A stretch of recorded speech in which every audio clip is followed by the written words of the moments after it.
Ready, Jonas? We Stay can, where we are. whatever you guys think. We can stay. Oh, well, In case they show up. In case they come. Oh, I suppose. we haven't told anyone they're not coming, so. Good evening and welcome to the school board meeting of the Fairmont Area Schools. For roll call, all members are present with the exception of Mike Edmond and Brookins. Please join me for the Pledge of Allegiance. I pledge allegiance to the flag of the United States of America and to the republic for which it stands, one nation, under God, indivisible, with liberty and justice for all. You have your minutes before you. If you've had an opportunity to peruse them, I would entertain a motion to approve. I'll make the motion to approve the minutes from the June 11th, 2024 school board meeting. Thank you, Mari. Is there a second?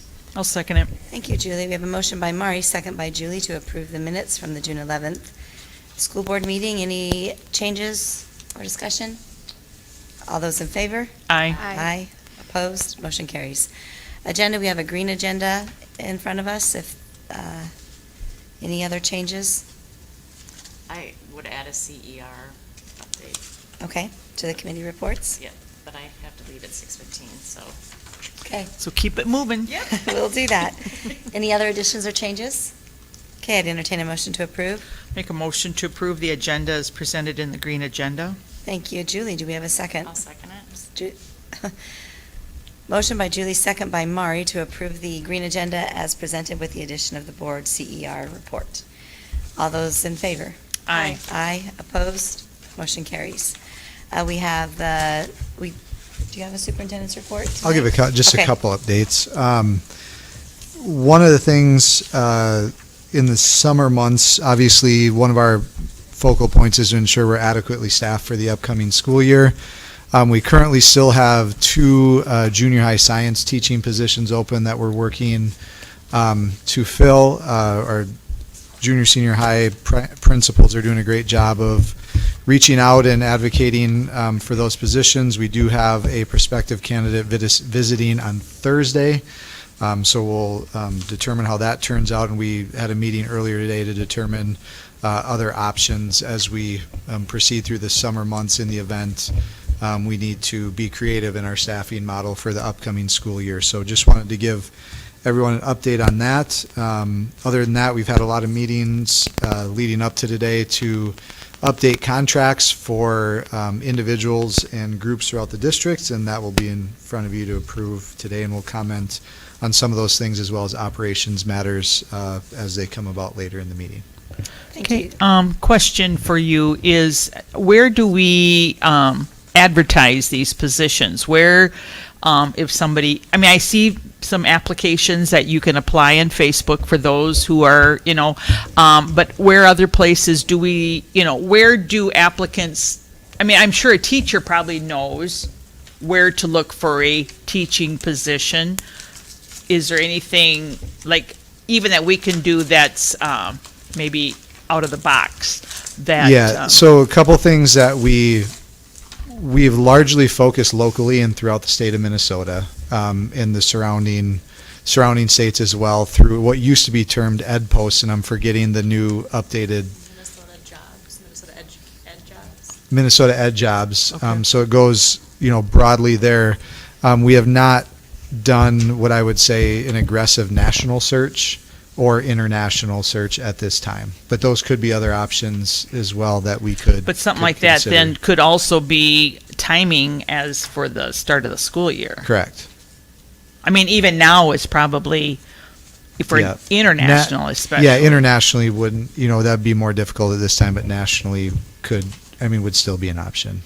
But like I said, there is just, basically everybody who is a teacher knows where to look. Yes, that's typically part of teacher ed prep Okay. programs where they, you would get coached through an experience where you would find job opportunities. Okay, thank you. Any other questions for Superintendent Tradow? Thank you. Moving on to financial business, Jessica. Yes, so you have a couple of bills and wire transfers in front of you. We have the June 6th to June 28th wire transfers. Everything is just ordinary business on that. We have the June 30th single checks, which those are mostly all athletics meal reimbursement costs, and June 25th and July 9th bills. So just a couple of items I want to point out on those. On the fiscal year 24 for the July 9th bill run, we have the Joseph Company, and that is the final payment for the spectator entrance project, check number 70060. In fiscal year 25 batch for tonight's bills, we have the Bond Trust Services Corp. For $440,378.13, and those are our semi-annual interest payments on our bonds. And Playcraft Systems, check number 70079. That's for our new playground equipment that we purchased with our ESSER funds. And then on the June 25th bill, you'll see Crest Refrigeration. That is part of, that's a kettle that we purchased, and that was part of our food service funds plan to reduce our fund balance there. So for Crest Refrigeration, that was an ACH, so it should be up at the top. There you go. For $23,232. Do you have any other questions on the bills? Nope. I do not, so I would offer a motion to approve the wire transfers from June 6, 2024 to June 28, 2024, the June 30th, 2024 single checks, and payment of the June 25th and July 9th, 2024 bills. I'll second it. Thank you. We have a motion by Julie, second by Mari. Is there any discussion? All those in favor? Aye. Opposed? Thank you. Motion carries. We have no old business, so we'll move on to new business for organizational items. We do this every July meeting, and it's for the school year, and I'll go ahead and cover that unless someone else would like to take it. Designate the second and fourth Tuesday of each month as regularly scheduled school board meeting to be held at 5:15 in the Bud Room at Fairmont Elementary School. Designate the following banks as depositories: U.S. Bank Fairmont, Profinium Fairmont, First Farmers and Merchants, Ameritrade Institutional Bank Fairmont, Bank Midwest Fairmont, Portage Community Bank Ceylon, CCF Bank Fairmont, U.S. Bank Minneapolis, State Bank Fairmont, and Ehlers Investment. Number 3, set the compensation for school board members at $2,400 and $3,000 for school board president. Compensation for each additional meeting is $75 for a partial day and $150 for a full day. Designate the Fairmont Sentinel as the official newspaper for Independent School District 2752. Designate Matt Mahoney as Title IX Compliance Officer, Human Rights Officer. Designate Jessica Corte as District Transportation Safety Director. French now. And an extra syllable there. Designate Kim Niss as 504 Coordinator. Designate Brooke Schultz as Federal Programs Administrator as provided under Public Law 107-110. Designate Andy Tradow as Homeschool Coordinator. Designate Andy Tradow as the MDE Identified Official with authority to authorize user access to MDE secure websites. Designate April Tortson as Homeless Students Liaison. Designate Jessica Court as HIPAA Compliance Officer. Designate Tyler Garrison as the Health and Safety Coordinator. Set substitute teacher pay at $165 to $200 per day per incentive pay schedule. Set the stipend for interpreters at $30 an hour. Set the stipend for test proctoring at $20 per hour. Set the stipend for tutoring at $35 per hour. Set the student summer help rate at $15 per hour, effective January 1st, 2024. Set the stipend for peer tutoring at $13 per hour. Set the extra duty stipends for the 2024-25 school year, as presented in Appendix A, which I'm not going to go over all of them individually, but it is in Appendix A, which you have before you. And 21, authorize payment of bills between board meetings for the purpose of obtaining a discount or required prepayment on an order or to avoid penalty charges. The district is also authorized to pay board bills in the event a board meeting is not held. The superintendent and business manager are authorized to approve the processing of payments for invoices submitted under contracts approved by the board and under circumstances when it's deemed necessary and appropriate to proceed with the payment I make a motion to approve the aforementioned list. Second. Have a motion and a second. Any discussion or questions? Just a note that all Question? the extra duty stipends are the same as last year, I believe. Thank you, Dan. The extra duty stipends are remaining the same.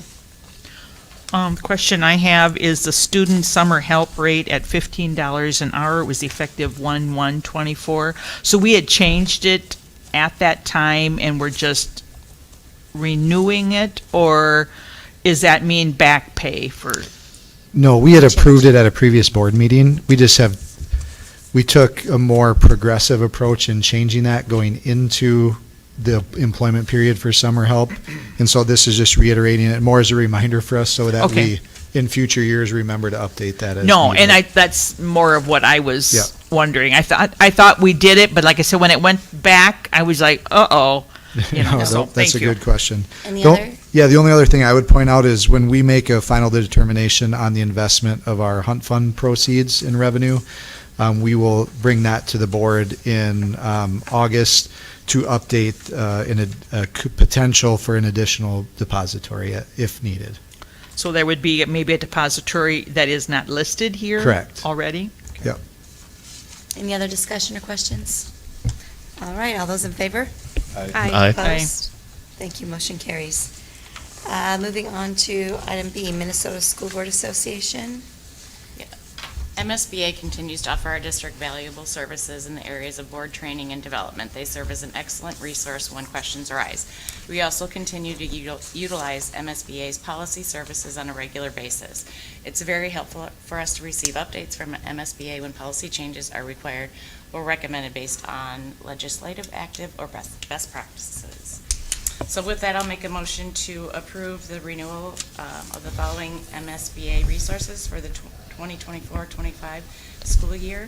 MSBA membership at a fee of $65.09, and the MSBA policy service is at a fee for $750. I'll second it. Thank you. I have a motion by Mari, second by Julie. Any discussion? I think we really kind of get a bargain Yeah.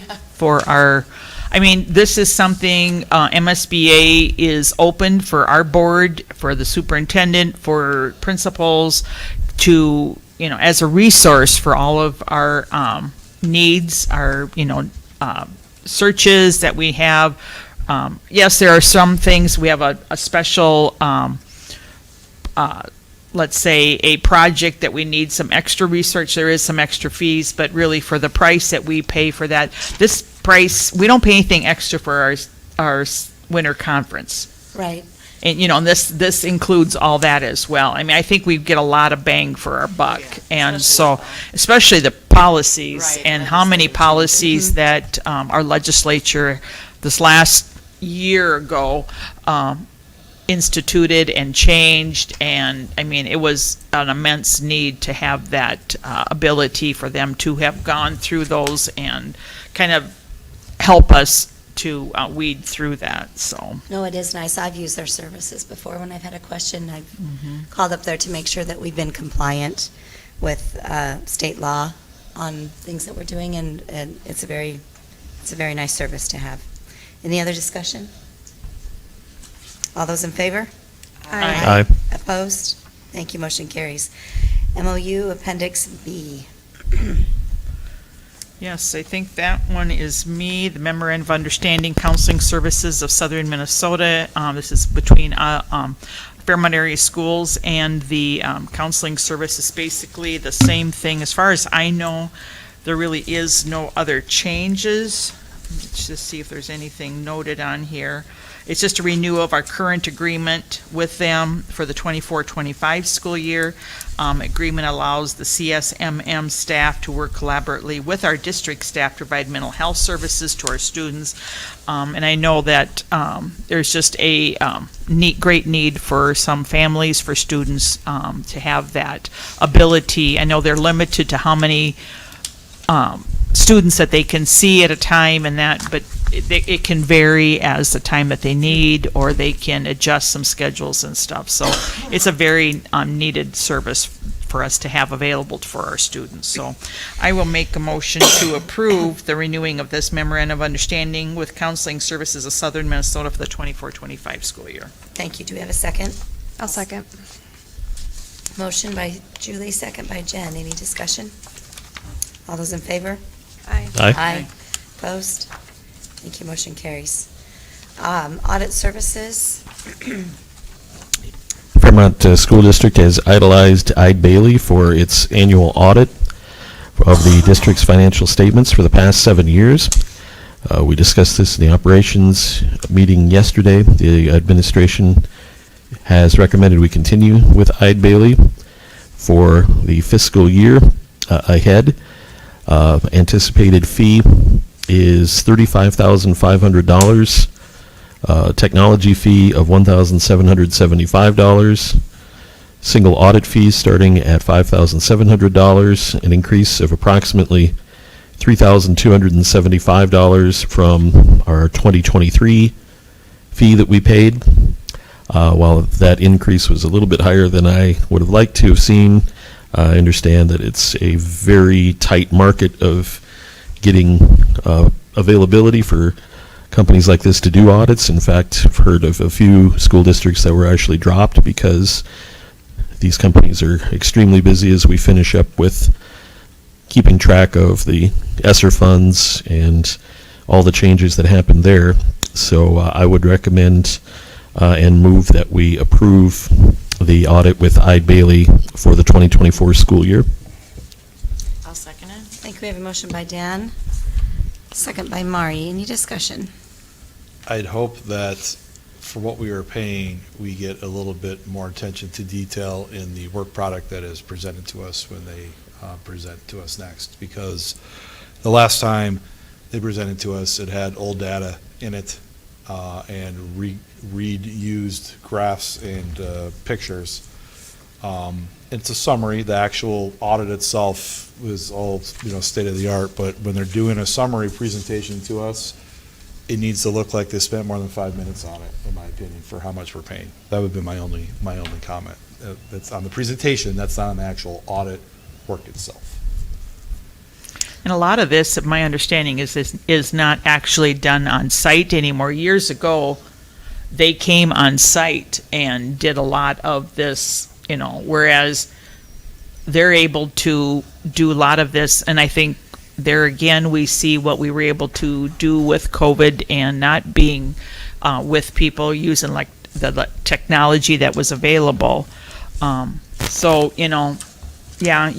I agree with Dan where, you would have thought, but I do agree it probably is a tight market. It's not something you want to be cheap on because you do want to make sure you've got the right company that does that for you.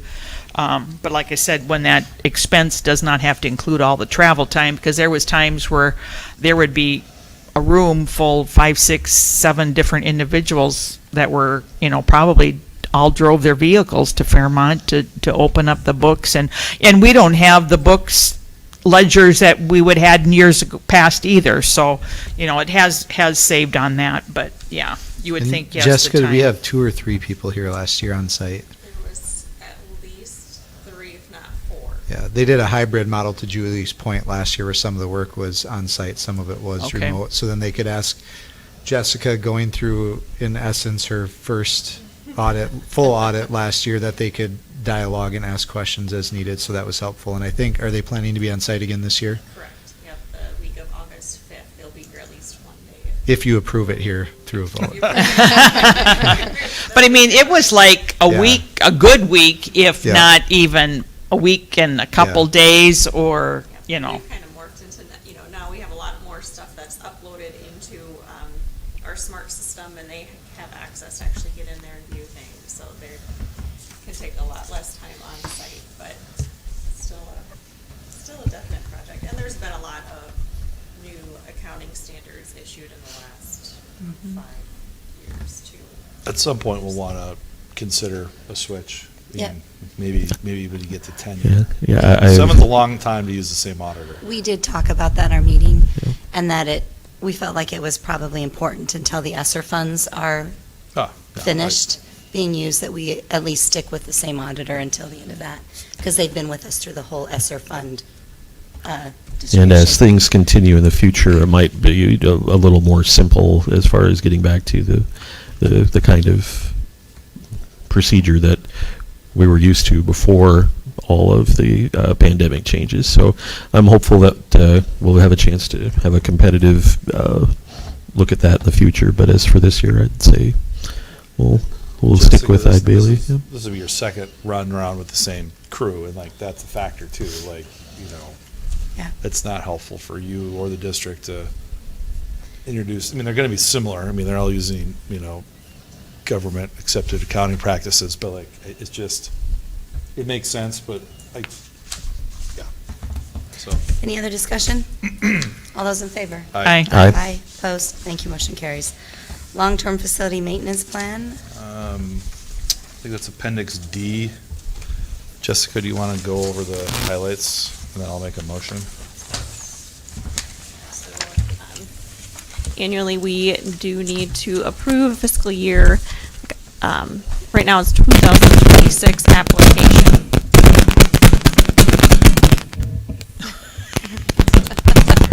Grab the one off the podium, maybe. Fiscal year 2026 application for our long-term facilities maintenance.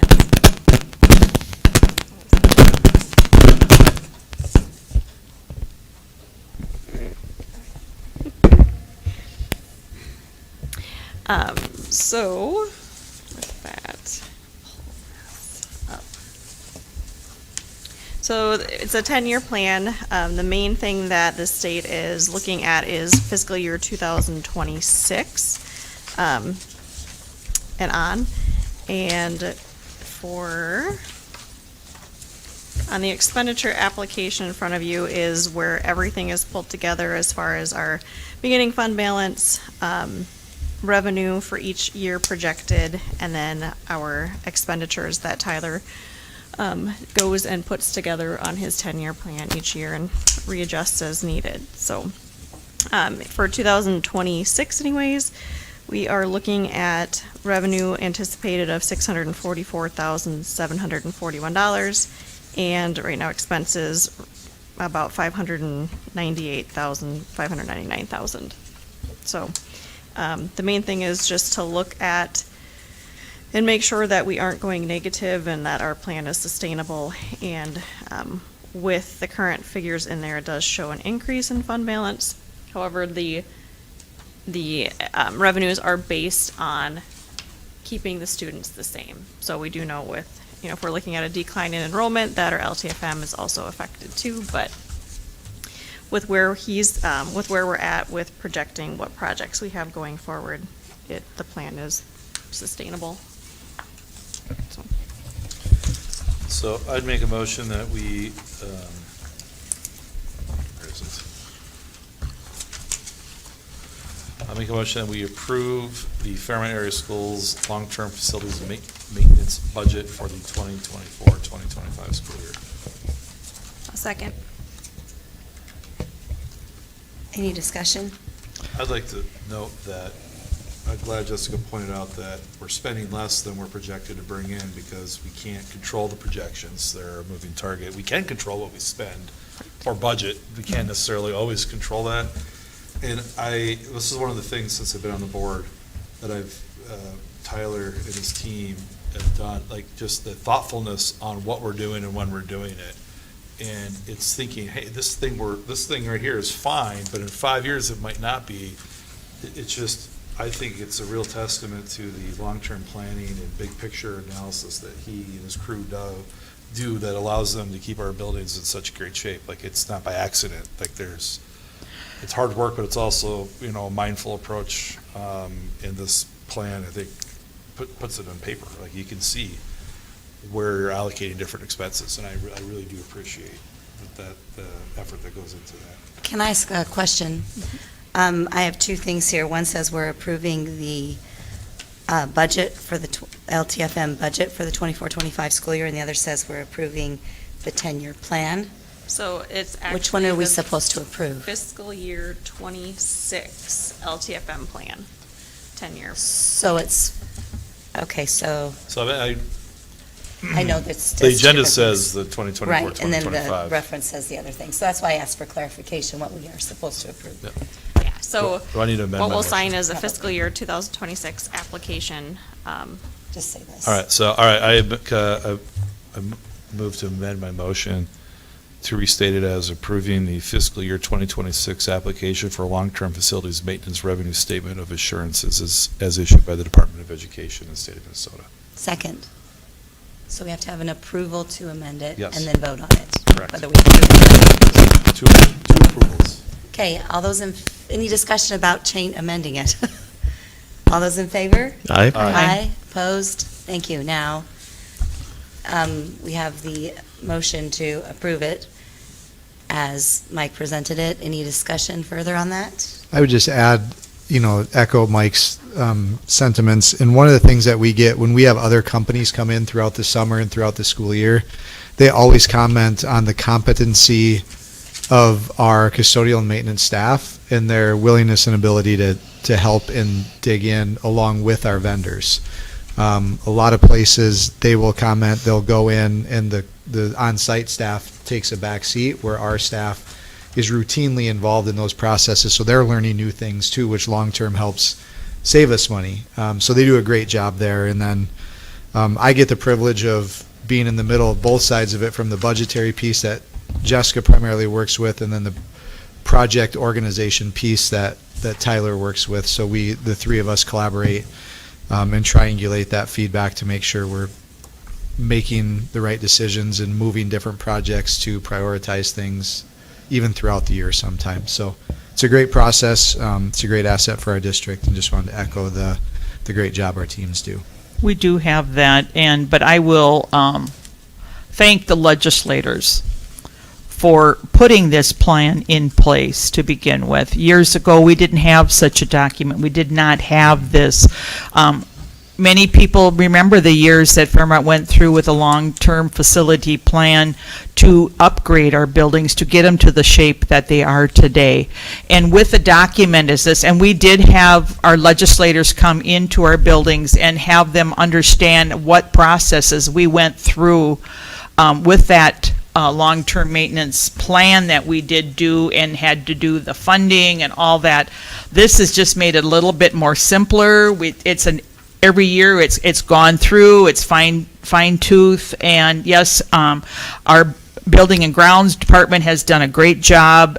Tyler's a great person who has worked really hard on it as well, but those in the past also as well too that had put that in. But like I said, legislature, I will say that is one of the things that I do think, because of the whole process got put into our hands. And it's not only just Fairmont District, but I do know that legislators took Fairmont's plan and took it to the state capitol to get this put in place. And it was through the help of our legislators in our district. Possibly, I know Julie Rosen and Bob Gunther were ones that were in seated in those early days, but this was early days in my reign in the school board and that. So I said it really has, but it's just a great thing. But like I said, it has been something that's available to all districts now. And at one time, we didn't have this. There was only, you had to be a certain school size to even have a plan This has made like it this. so much easier for us to control and take care of Absolutely. things before they become big problems, that become very expensive. We can go out there and take care of things without, them piling up to the point where you have to go through the politics of a Yep. big election and spend a lot of money to do it. This has been a very effective plan, and it's Or really helped something to comes keep up- our buildings in great shape. And something says, well, something happened, so this has to move up to this year's plan, and so we can trade something. It's not set in stone at all. It gives us some ability to make changes on it. But like I said, it really is a great document that is brought from our legislatures. And so, like I said, I remember the days that we didn't have that, and those who worked hard in those committees and stuff, when we went through on our buildings and stuff and had to bring them up to the speed. And I do remember taxpayers who came and said, I do this to my house, but here it was our legislators who gave us the ability to have this document to work with. So I just want to have just that say for that. A lot of times we don't give them much credit, but today I will. Thank you, Julie. And all of the participating discussion, do we have any more discussion? All those in favor? Aye. Aye. Opposed? Thank you, motion carries. Participation and admission fees in Appendix E. Dan, do you want to take that? Yeah, or- this was an item, again, we covered at the Operations Committee meeting yesterday, and Activities Director Mahoney and Superintendent Trado recommending no change for the senior high and junior high athletics and activities fees for next year. They will remain the same schedule upon our approval. So I move to adopt the fees as recommended in Appendix E. I'll second Okay, thank you. We have a motion and a second. Just to note, Appendix E includes student activity fees as well as activities admission fees, which is on the back side, which is also recommended to have no changes. Probably a good thing I was stuck in court yesterday, because I had a lot to say about this. We felt in an operations committee meeting that it was important that we not increase anything because we feel our community is very supportive of our schools. We like to have them in our buildings and being able to see what their commitment to and support of our schools helps to bring to our schools. So that was, for me, the main reason we didn't want to increase any of the fees for admissions. Any other discussion? And we have, in comparison to other districts our size in the conference in the region, our fees are amongst the lowest They across are. the board. They are, and if you do, and some people don't realize that though too, but if we have a section game and stuff like that, those fees are separate. Those are not what we can dictate. Correct, and those revenues all go to the section. Right. Yeah. But I mean, when they come to those, events and that, just so they are aware of that, we have no say, we have nothing. The funds that we raise or that we collect that night, they go right back to those sports and that, to the section and that. So, just, like I said, that's just a comment, so. I was thinking more about the fees we charge students, and I hope that we don't have any students that choose not to participate in any athletic or fine art endeavor because of the fee, whether it's the reduced fee or regular fee. And I hope that we communicate that clearly. All students should be participating in whatever they want to. And $20 might not seem like a lot, but that could be a barrier to some families. And I hope that we're telling them, if you want in, you're in. Well, there's scholarships. Yep, and they should know that there are avenues to bypass those fees if they come forward. I think our counselors are very good at that. Yep. And just to note that for the activities admission fees, they stay the same, and free admission is provided to all children high school age and younger, that regardless of whether they attend our school or not. So, all Which right. is not something you see in other districts either, so. Yeah. Yes, Any we are other- one of the few districts that does not charge for kids to get into games, Any other even discussion? from other schools. Yep. Sorry, Dan. Sorry. Any other discussion? All right, all those in favor? Aye. Opposed? Thank you, motion carries. We have the transportation contract in front of you, which is Appendix F. And, Dan, do you want to do that one? Well, we did, again, cover this at our Operations Committee meeting yesterday, and working with Minnesota Motor Bus for a contract for transportation rates for the years, financial year 25 through FY 28.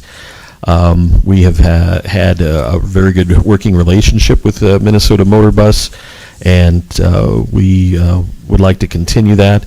The increases that they proposed in their schedule are in line with basically inflationary things that we've seen everywhere else. This plan is for a 3% increase in cost to the district in the FY 25, and then a 2% increase in 26, 2% in 27, and 2% in 28. And do you have any thoughts to share, Andy, on that, or?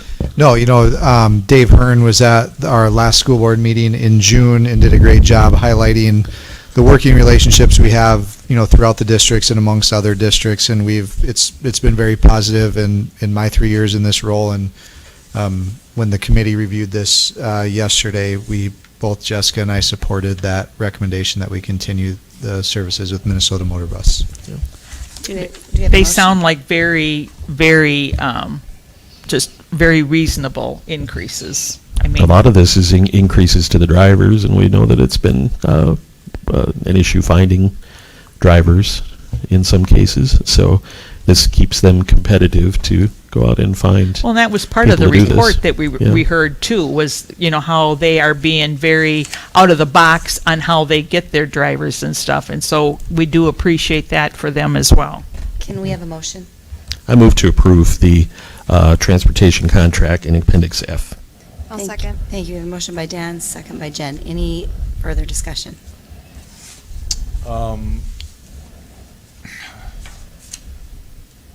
Do we audit for accuracy, regular basis?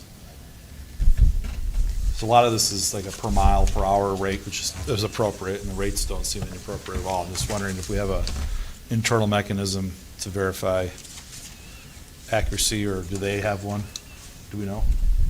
So I do know, like, when they are requesting, like, transportation requests, they do have mileage, and we do get that breakdown. Ahead of time. Each, It's yep. So. Yep, so we get it ahead of time, they have that request, and then to match it up with the bill when we do get it each month. How do they audit on the waiting time? That part I am not aware of.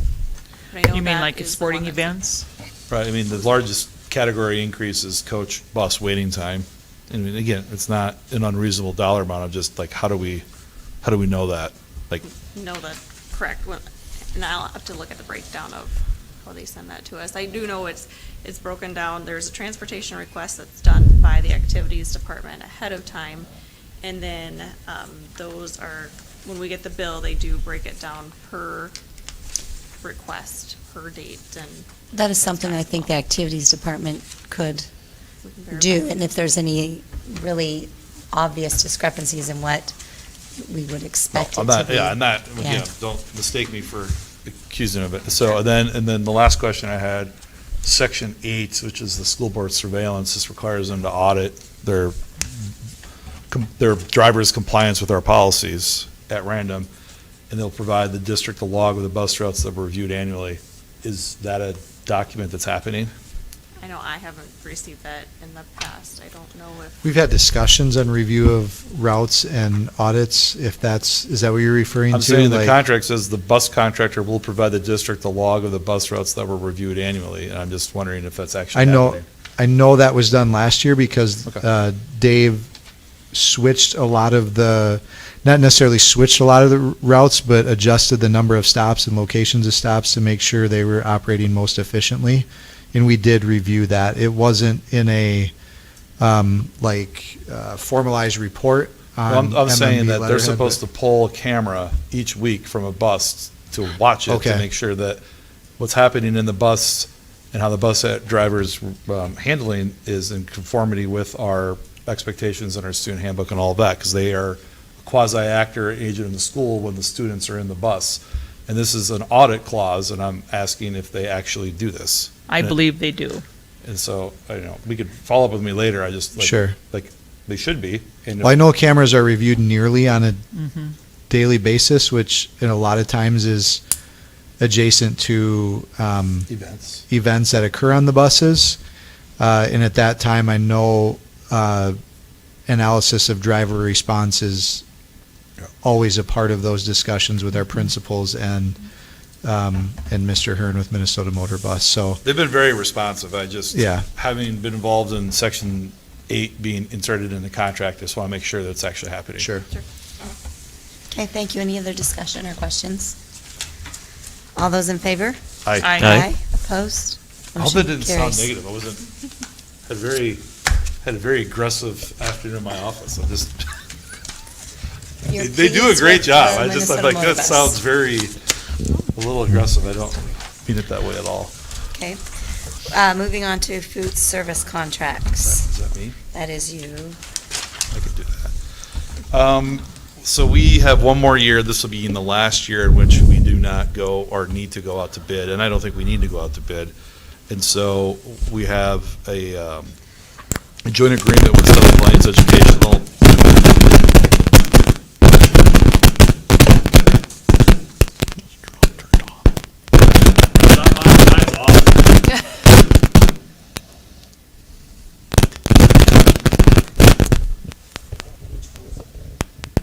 It's a mystery.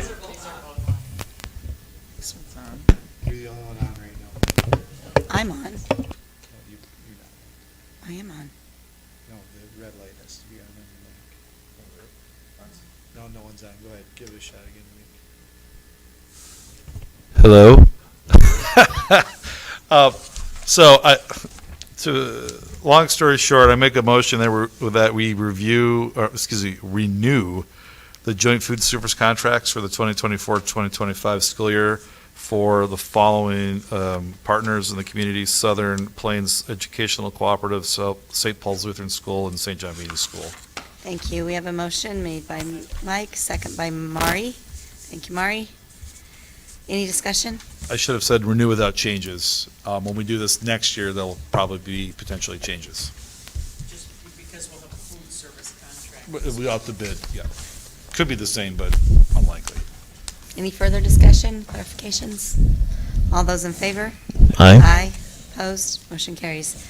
Moving on to personnel contract settlements. We have Appendix J. Is that right? Through P. We have the following contract settlements that we've reached agreements on. The summaries are, like you said, in Appendix J through P. Manager of Information Systems, Computer Specialist, CER Administrative Assistant, and Facilities Scheduler. Media Technicians, Director of Building and Grounds, Business Office Staff, and Custodial Maintenance Personnel. I make a motion to approve the following contract settlements for the 24-25 and 25-26 school years. Second. Thank you. A motion by Jen, second by Mike. Any discussion? All those in favor? Aye. Aye. I'm probably late to the plate here, but can you explain the personal leave depleted and days added to the vacation schedule? What's the terminology? Yeah, so in past years, there were two separate sections for vacation, and then some of the contracts had 2 personal leave days. By application, we weren't treating them any differently. So we depleted the personal leave, or we took out the personal leave language and added those days to vacation. Just kind of cleaning it up. yeah. A little bit. Okay. Yep, Thanks. So deleted is the right word, not depleted, perhaps? Is Yeah, it- maybe. correct. It is safe to Well, deleted. yeah. Am I reading that right? Yeah. Makes sense. But it makes sense, and it makes, I agree with what it was done. So Sure. It makes a lot of sense. Okay, we have board committee reports. Operations Committee, Dan. In our Operations Committee meeting yesterday, we covered the participation fees and admission to events that we just passed, and also the long-term facilities maintenance plan we looked at. We spent quite a bit of time discussing an issue with an outdated accounting practice that involves the payment that employees, teachers and such make into the healthcare system, and it doesn't match up exactly with the period of employment. It hasn't in the past, and we are looking to solve this kind of gap that we've had with the coverage of the healthcare being basically 2 months. The coverage is there, but the payments have not matched up with. So when it comes to employees starting out, there's 2 months until it's an old accounting practice back to the paper and pen and ledger days, and there's an adjustment that we're going to have to make to fix that. And I think Andy and Nicole can maybe explain their views on it a little bit better, because I definitely saw a couple, 3 ways to solve the problem, but it's something nonetheless that I think we decided we want to just go forward and try to fix as soon as possible.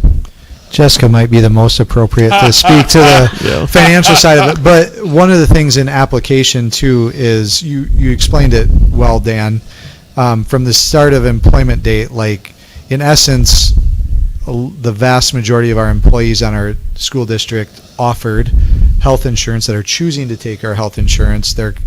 Their deductions are 2 months behind the application of the insurance coverage. So they're getting the coverage, and then the deductions lag by 2 months. So we're looking to, for efficiency's sake in the district office, for ease of understanding amongst those that use that benefit, looking to correct that.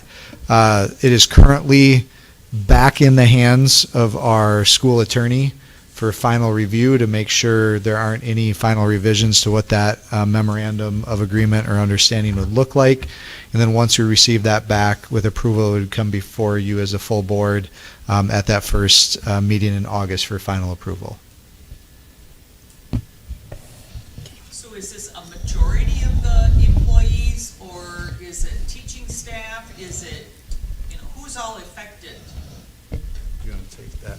So the majority is our teaching staff, just because of the way that their contract is handled in the timeline.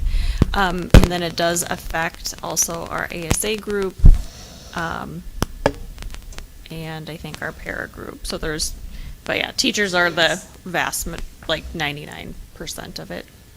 And it's a pretty significant difference with someone who is a single employee and takes the coverage for themselves versus the employee that has the family coverage, and that would be a little bit more of a burden to try to fix for those who have built up a bigger balance, if you will, in that 60-day lag time. So it's a really knotty shoestring, but I think we've got it pretty well unraveled here for the most part.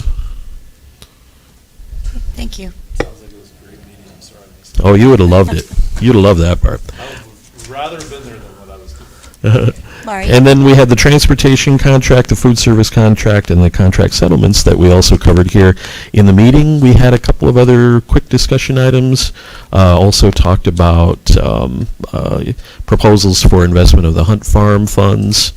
And there was one other thing, I think, too, that we just briefly touched on at the end. Oh, the point at which our transition goes from student wage Right. for our seasonal help to the, Adults. I don't know if you call it adult wage or regular employee contract wage versus being considered a student worker. I think our determination was upon graduation from high school, Yeah, they when would you're no longer a transition. student. Yeah. Yep. Makes sense, right? But the delineation That was was a quick high school discussion. student, Yeah, more high or school less. student. All right. Mari? We had our CER meeting on the 13th. There is no meeting on Thursday of this week.